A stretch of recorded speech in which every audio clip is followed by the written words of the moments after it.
Саламатсыздарбы? Биздин каналга кош келипсиздер.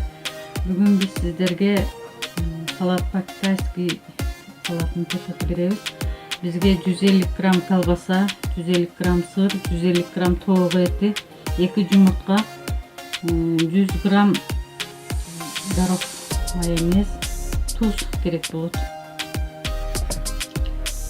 Биз колбасаны ушундай кылып туурап алабыз азыр. Чоң эле.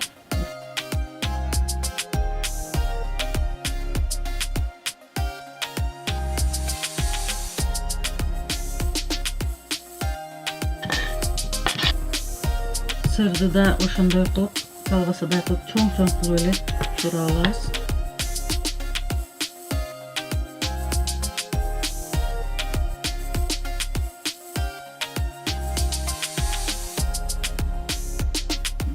Tavuk etini mayda qilib турайбыз, соломка qilib.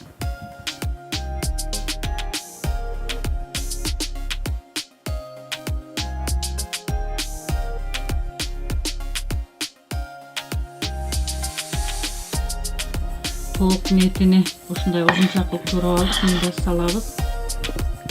Жумуртканы да узунчасынан турап алабыз.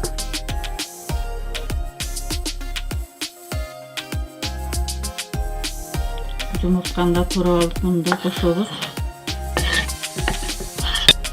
Горохду да кошуп алабыз. Өлчөмүнө жараша туз кошобуз. Майонез кошобуз.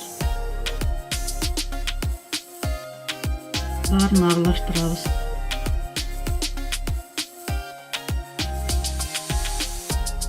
Салатыбыз даяр болду. Тамагыңыздар даамдуу болсун. Биздин каналга кошулуңуздар.